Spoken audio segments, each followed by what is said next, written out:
In this module, we will try to talk about something what need to be changed or what organizations change. So you will find here some examples of what organizations seek to change.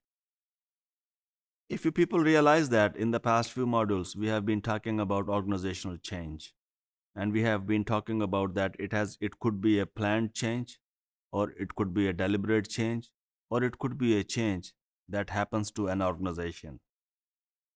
Now, what those changes are. So, as I said in the last module, three broad categories: strategy, structure, and culture.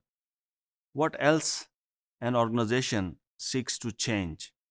So, for example, it's a strategy, core mission, and objectives. So, the mission statements: what is the purpose of organization? What this organization wants to achieve in the near future. The near future in the strategy literature refers to a 5 years planning or a 10 years planning. So, what in the near future, in the next 5 to 10 years, an organization wants to achieve, where it wants to be, that could be reflected in its mission statement. Now, after some time, you realize that there is a need to change the mission statement of the organization. So, this is one type of change. The products or services it offers, as I talked about the Nokia in the past, that it had to offer some products and services which really people desire or your competitors are offering. So, the products or services it offers, it is also one type of change in the organization. Its processes or the way it works.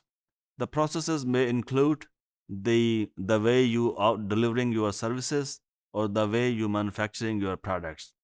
So change in the processes of production, the change in the processes of acquiring the raw material.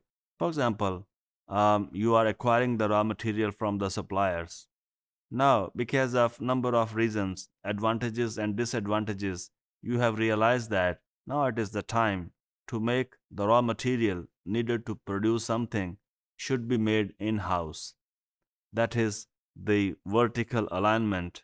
Rather than buying from the suppliers, you have decided to make it by yourself. So this would be a major change in the organization, and it has certain implications for different things. What else? Its values, culture, or shared beliefs. As I said that I believe that it is the hardest and most difficult area when you are trying to change the culture or structure or beliefs of the organization. Actually, that those are the fundamental assumptions, and many organizations they spend their entire life, and sometimes the end result is you have decided or you have learned that if you want to change these things in the organization, rather than changing these things, you have to demolish the organization and build a new organization again.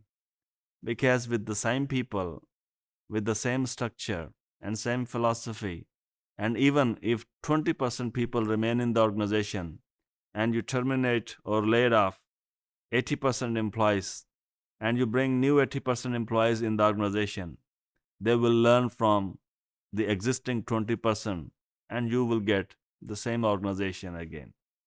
So these things, culture and beliefs and values, are most difficult area to be changed in an organization. The outcomes of the way that people work or its performance. So how people work and what would be their performance. This is another area you want to change.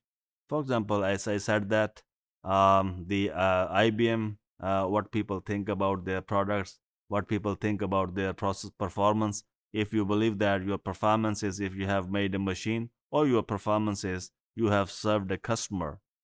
So your criteria to evaluate the performance or change in the criteria to evaluate the performance may change or may require a change. So furthermore, it's a location.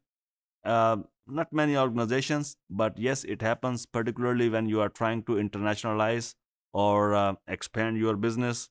You may have to change the location of your business, or the location of your industry, your factory, or the location of your head office or something.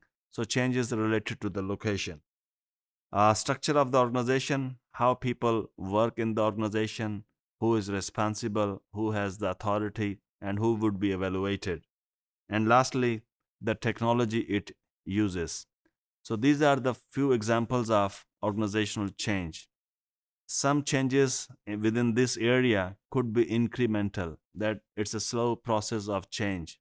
You don't want to change suddenly everything or stop whatsoever you are doing. Some changes could bring a transformation or could transform the organization at all. Thank you.